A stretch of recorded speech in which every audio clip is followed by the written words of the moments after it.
Good morning, everyone. Yeah, it's a pleasure to be here. The original plan was to have Leigh here, and then the plan was that Leigh would do a recording, but I think it didn't work out. Leigh, unfortunately, is not here, but she gives her hi and hello to everyone, and she wrote something, so I'm going to read it, if that's okay. Just 2 minutes. So, good morning. My name is Leigh Pate. Well, that's not me, but you know, that's her. Well, I can't be here in person today. Thank you for the invitation to be here virtually. When I was diagnosed with lobular breast cancer in 2011, there was very little information available. Research was sparse and often outdated. There was very little interest within the research or medical community in lobular carcinoma, or very little understanding or appreciation of the experience and challenges faced by the tens of thousands of patients diagnosed with this unique type of breast cancer every year. There was no advocacy voice for patients with lobular. But times have changed.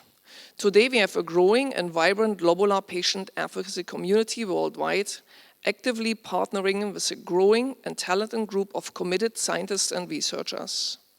We are all working together to unravel the mysteries of this disease, refine the treatments currently being offered to patients, and identify new targeted therapies. Today there are dedicated organizations in the US and in the UK who are partnering with researchers to raise funds, educate communities, support patients, and build scientific interest in researching the disease. We also have a growing network of advocates throughout the EU and through ELBCC that is expanding to drive interest in research of lobular breast cancer throughout Europe and spread knowledge to patients. And independent advocates around the world are partnering with lobular researchers as local research institutions to raise funds for research, help with grant proposals, studies, and trials. All advocates focus on raising awareness and educating about this disease to increase the sense of urgency, to take action and build momentum for change to address the challenges of this understudied breast cancer. As we know, patient-partnered research equals better science and faster progress towards our common goal to save lives and reduce suffering of the hundreds of thousands of patients who were diagnosed with or living with lobular breast cancer. The paper published in Cancers that will be discussed today by Dr. Steffi Oesterreich and Claire Turner outlines eight challenges we face in advancing lobular breast cancer research that can be met and overcome with collaborative efforts between researchers and advocates. In this presentation, we will highlight progress so far and suggest potential opportunities for the next steps. I hope that during the 2022 Symposium, you will take this opportunity to seek out and meet the advocates and researchers who live and work close to you. Introduce yourself and open the door for how you might work together when you return home. Lobular breast cancer is a little breast cancer in the big breast cancer world.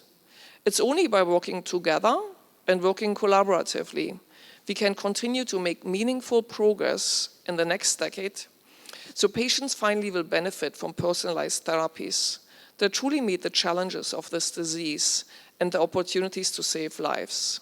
Thank you to everyone here for your commitment to research of this disease and advocate for patients.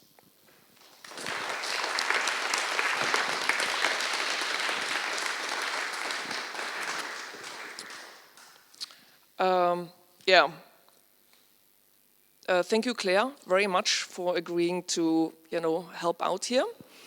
I think, like Leigh said in her introduction, we were very, very lucky and we really enjoyed working together with Christine, Otto, Laurie, Claire, Siobhan, and Leigh and myself to write this study, how we can work together to really move lobular breast cancer research forward. And I think, Christine, you put a lot of effort into this figure, and it is a really nice summary of the steps we want to take, the opportunities there are. So we thought we just we built the talk around these opportunities. I will start, and then Claire will take over. And I think the idea is to have the discussion at the end, right? So, maybe I go back. So the 8 research opportunities listed here are defined, or I should say how we should all work together, is define ILC research opportunities, design clinical trial focused on ILC and share trial participation opportunities, standardize diagnosis of ILC, collect data and samples from patients with ILC, assemble and communicate educational and research information, assure integration of ILC into cancer conferences, professional education organizations, support and foster worldwide collaborations between researchers and advocates, and finally encourage research funding focused on ILC. So we try to put a couple of accomplishments on there, but then what we think what's left to be done and what are opportunities for advocates to work with researchers and clinicians. So we do think we have made some progress in defining research priorities. I shared a few slides from this global ILC research priority survey yesterday. We talked about the successful ILC pathology survey. And, I think over the last few years, really, a growing number of patient advocates internationally have been identified and work on educating and training additional advocates to get into ILC, into the area of ILC. A couple of things we could discuss, is there an opportunity to actually convene a collaborative international working group to focus on some of the top priorities?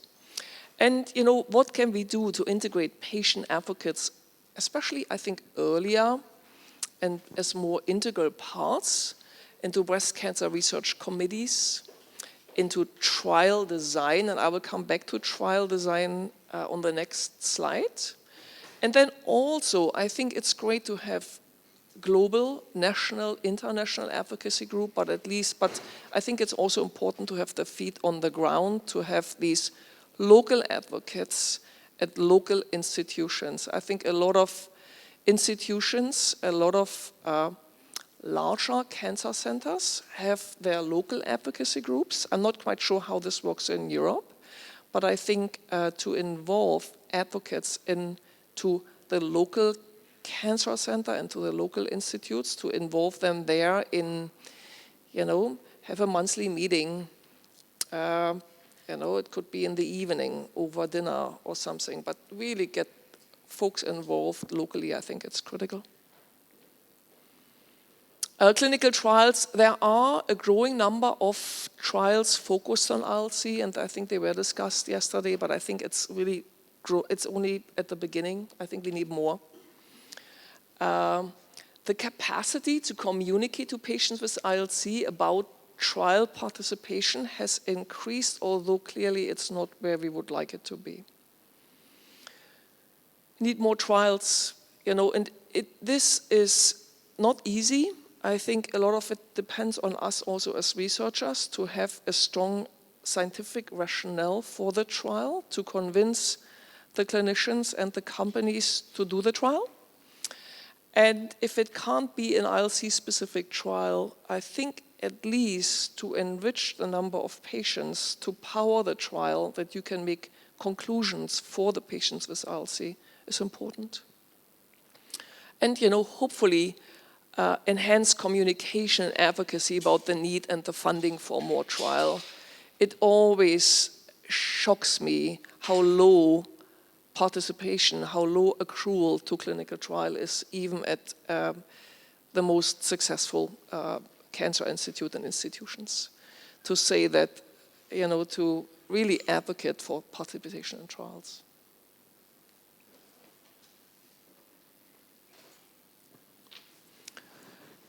I can almost skip the slide because we had so much discussion on this, but there is clearly, as evidenced like by the day yesterday, there's a growing awareness of the need to standardize pathology. The survey is a step forward. It has become an increased research focus. I mean, we talked about this 10 minutes ago. And collaborative actions are underway to define and issue standardized pathology recommendation.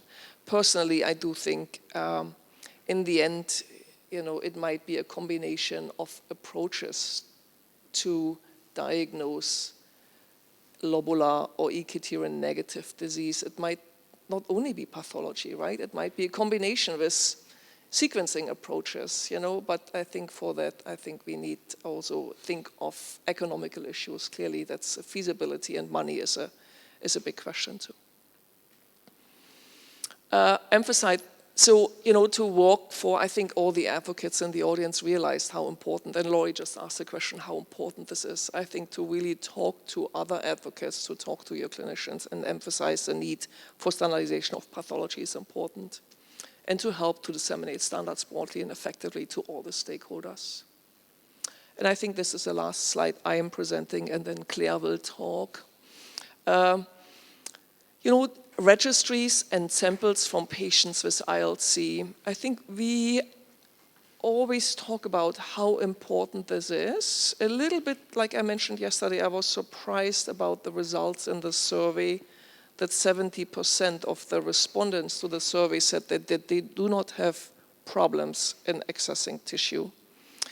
And, we will do more analysis of the survey, just to spread this out between different countries, different continents, and see where these answers come from. Maybe some have more problems than others, right? And we can learn from each other.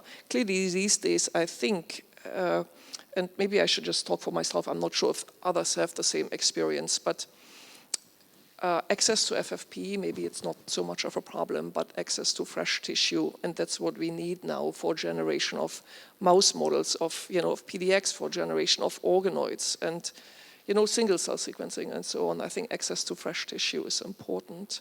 And I think for patients to go out and for the advocates to go out to other patients to say, to agree to consent to provide your tissue for research, I think is really, really critical.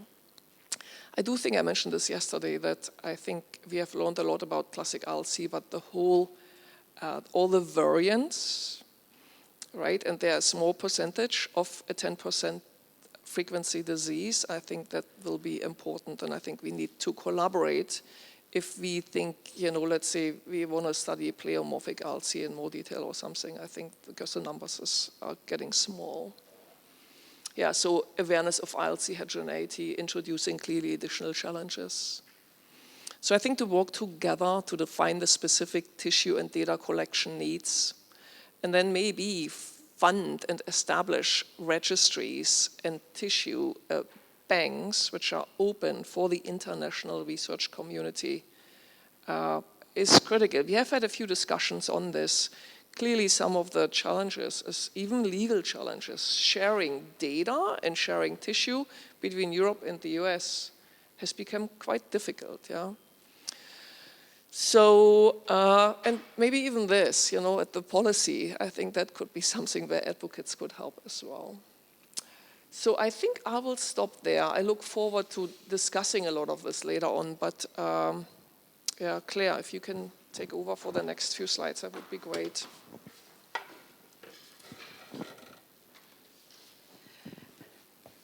Do you know how to do this? Yeah, it's forward.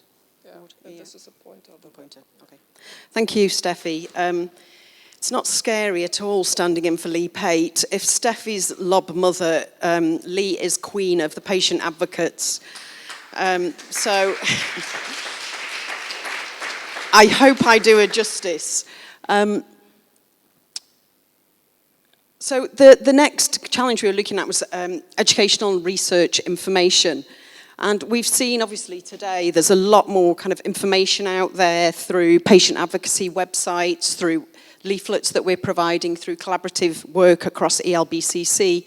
And there's a greater social media presence, just the fact that we're seeing through ILC Symposium that there's, we've actually seen the growth of lobular in terms of hits on social media or ILC on social media.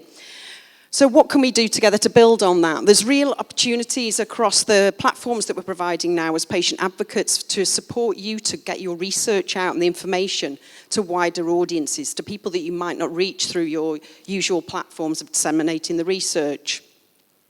I think one of the things that's really important as well for us as researchers, clinicians and advocates is to provide forums to actually have dialogue. I mean, one of the great things about this conference is the opportunity for us to sit down together and discuss about ILC research and the challenges we're facing and the ways we can move forward. Making education research easier to understand. There's a great young researcher here, Esme Bullock from Edinburgh University, who she writes us fantastic lay summaries and sends them to us automatically, and actually says, I love writing lay summaries, please send me more, please ask me for more, to make sure that patients can understand. But I was talking about this to Steffi, and Steffi actually said, a lot of researchers and clinicians won't admit it, but they don't understand a lot of the research as well if it's not in their research area or medical area.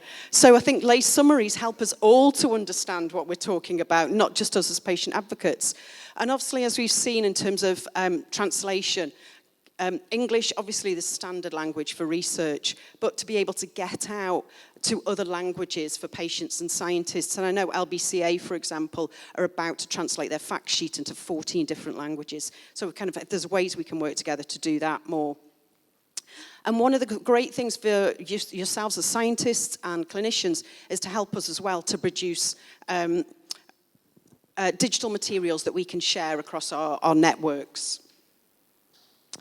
So how do we integrate more into conferences? Obviously, we're building growing partnerships with other professional organisations, and there's an increase of ILC in research conferences, but we're still not seeing the 10 to 15% of research at conferences. So what can we do? I mean, San Antonio Breast Cancer Conference in 2017, they had a mini ILC symposium. Can we encourage more conferences to do that?